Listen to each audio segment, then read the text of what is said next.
Nah, Assalamualaikum warahmatullahi wabarakatuh. Di sini saya Uswatun Nur Hasana ingin bertanya mengenai cerita Pak Sakera terhadap narasumber. Ya, dengan saya Khoirun Nurusidin. Ya, bisa diceritakan kisah tentang cerita awal mula Pak Sakera itu. Oke, pada kesempatan ini saya akan menjelaskan sedikit, yaitu intinya. Konon pada zaman dahulu, bukan konon, memang cerita rakyat yang sangat digenggam erat, yaitu pada zaman dahulu di Kecamatan Rembang, Kabupaten Pasuruan terdapat seorang pahlawan untuk melawan penjajahan Belanda, yaitu pada waktu itu beliau bekerja di pabrik gula Kancil Mas, di mana pada waktu itu para rakyat diperas tenaganya untuk disetor hasil buminya kepada VOC atau company pada waktu itu. Pak Sakera atau nama aslinya adalah Pak Sagiman memiliki anak yang pada waktu sebelum masih dalam kandungan istri beliau, Pak Sagiman bernazar untuk apabila memiliki seorang anak laki-laki maka akan diberi nama Sakera. Kemudian Sakera adalah berasal dari bahasa Jawi kuno yang artinya adalah ringan tangan. Sesuai dengan namanya, maka orang di sekelilingnya menyebut atau memanggil beliau dengan nama Pak Sakera atau bapaknya anak yang masih kecil, yaitu yang disebut dengan julukan nama Sakera. Pak Sakera merupakan lambang cerita perlawanan rakyat, juga sekaligus lambang pengkhianatan yang dibumbuin oleh asmara, di mana istri beliau ketika Pak Sakera berjuang memperjuangkan hak-hak warga pribumi, maka oleh teman beliau yaitu yang bernama Pak Brudin ditikung atau diselingkuhi istrinya. Mungkin seperti itu. Oke. Baik, itulah sekilas cerita ya dari asal usul Pak Sakera. Mungkin lebih lengkapnya bisa lihat video berikut yang saya tayangkan.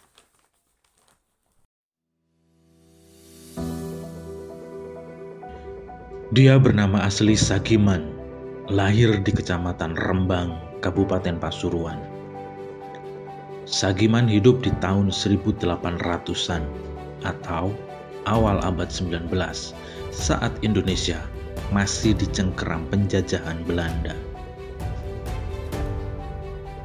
Sagiman bekerja di pabrik gula Kancil Mas yang terletak di Kecamatan Bangil, Kabupaten Pasuruan.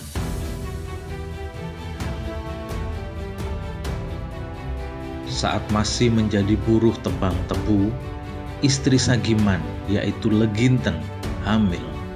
Sagiman berangan-angan jika istrinya melahirkan bayi lelaki akan diberi nama Sakera. Bila lahir bayi perempuan akan diberi nama Sarah.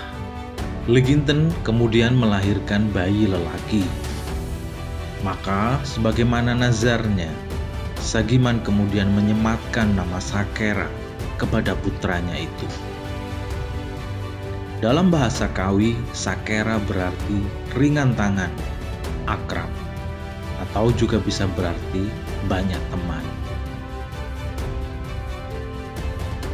Dan sejak kelahiran putranya itulah Sagiman kemudian lebih sering disapa dengan nama Pak Sakera atau Pak Ne Sakera. Selamat datang di kanal Historia. Di sini Anda bisa menyimak cerita di balik sejarah, mitos, legenda, maupun peristiwa melalui sketsa bertutur. Kali ini Historia mengangkat tema Pak Sakera, pahlawan rakyat dari Pasuruan, cerita pengkhianatan dan titik lemah kesaktiannya. Pak Sakera atau Sagiman dilahirkan di tengah keluarga yang terbilang cukup. Karena itu, orang tuanya mampu mengirim Sagiman kecil ke Batu Ampar, Madura, untuk mondok atau nyantri. Menurut beberapa riwayat, Sagiman muda kembali ke Rembang, Pasuruan saat ekonomi keluarganya menurun.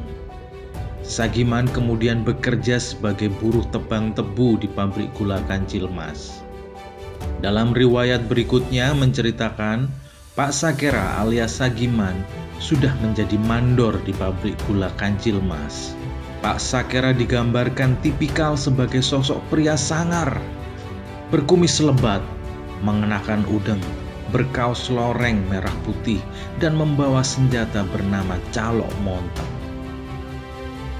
Walau deskripsinya sosok sangar, namun Pak Sakera justru seorang mandor yang sangat baik. Ia sangat memperhatikan para pekerja di pabrik gula itu.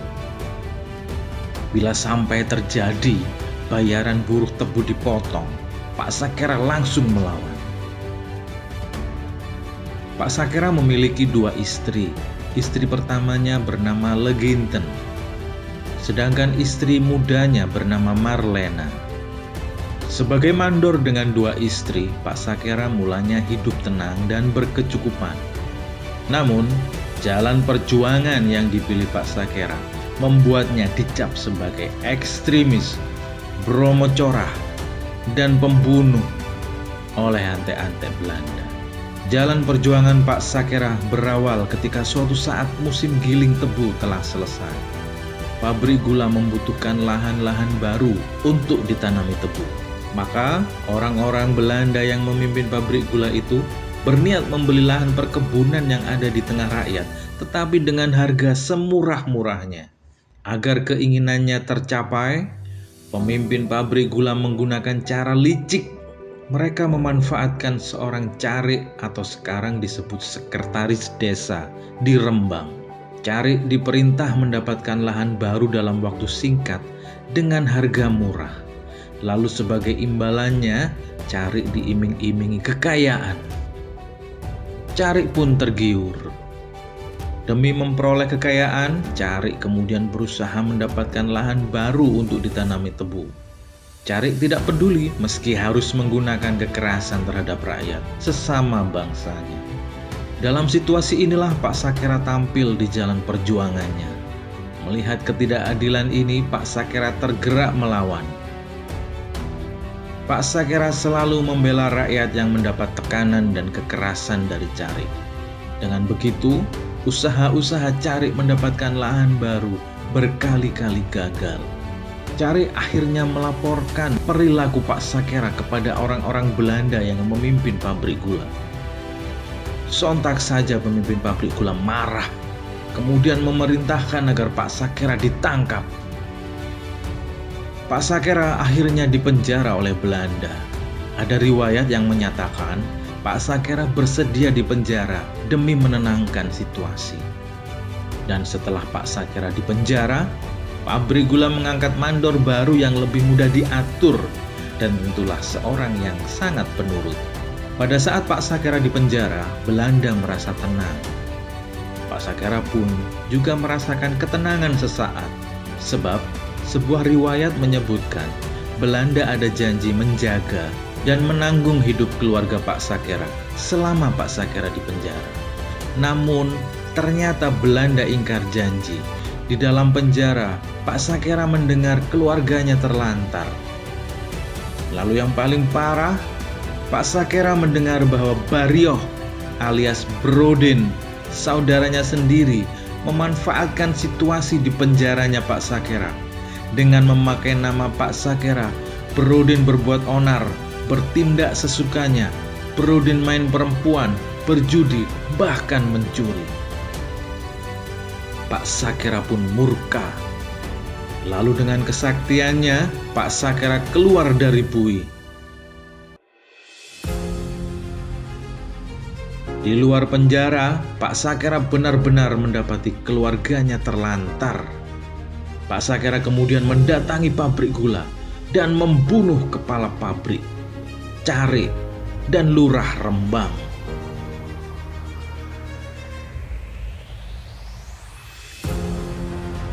Tak cukup dengan itu, Pak Sakera kemudian mencari keberadaan Brodin yang telah berbuat onar dengan menggunakan namanya. Akhirnya, Pak Sakera bertemu Brodin. Dua orang itu pun berduel. Carok! Tetapi, Brodin bukan lawan seimbang bagi Pak Sakera. Brodin pun tumbang. Sejak saat itu, Pak Sakera menjadi buronan kompeni Belanda. Pak Sakera disebut sebagai Bromo Corah, penjahat, pembunuh. Tetapi Belanda tidak pernah berhasil menemukan persembunyian Pak Sakera. Apalagi Pak Sakera terkenal memiliki ilmu kanuragan yang tinggi, bahkan kebal bacok. Akhirnya Belanda menggunakan siasat andalannya, yaitu memecah belah persaudaraan sesama bangsa Indonesia. Belanda mengumumkan sayembara terbuka.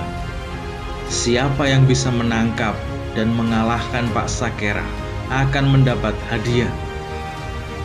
Dalam sebuah riwayat disebutkan, hadiah yang dijanjikan ialah uang hasil pajak pasar sepasuruan saat itu. Di tengah gelaran sayembara itu, Belanda kemudian mendapat informasi super rahasia bahwa ada dua orang teman seperguruan Pak Sakera yang mengetahui titik lemah kesaktian Pak Sakera.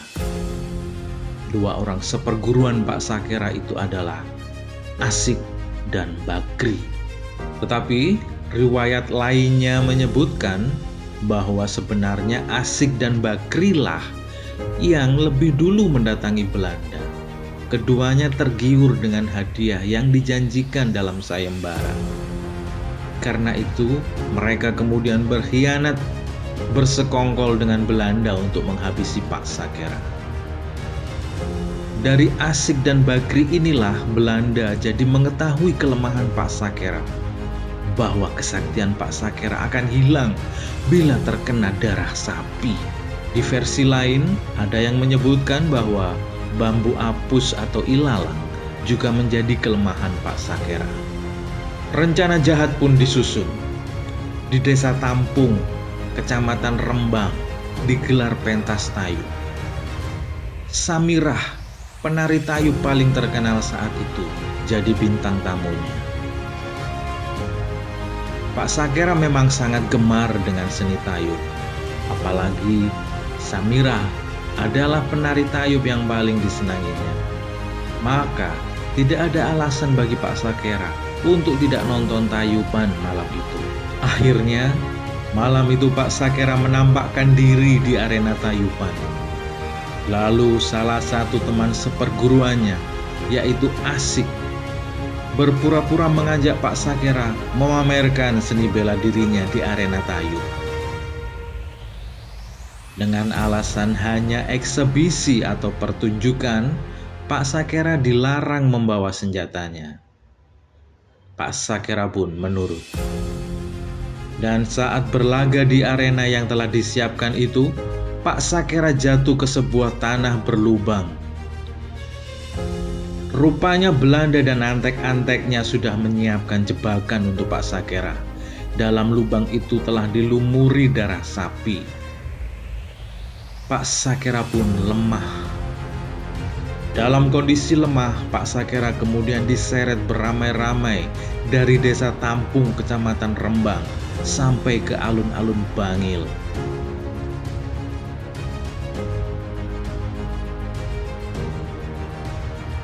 Di alun-alun Bangil, Pak Sakera disebutkan dihukum picis sampai mati. Hukum picis di masa kolonial ialah mengikat terpidana di sebuah tonggak kayu atau pohon. Kemudian tubuhnya disayat-sayat menggunakan pisau. Setelah itu setiap lukanya dibubuhi air garam dan asam. Dan itu dilakukan terus-menerus sampai terpidana meregang nyawa. Namun pada versi lain yang lebih banyak disebutkan, Pak Sakera malam itu dihabisi nyawanya oleh Belanda dan antek-anteknya dengan cara digantung di hadapan massa. Pak Sakera di ujung hidupnya tidak melupakan Tuhannya. Sebelum menjalani hukuman yang biadab itu, Pak Sakera lebih dulu meminta waktu untuk menjalankan sholat subuh. Pak Sakera mewariskan keberanian melawan penjajahan, keberanian memperjuangkan hak rakyat kecil, bahkan hak beribadah.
Nah sob, terlepas dari perbedaan versi cerita, ini pesan penting dari tokoh Pak Sakera.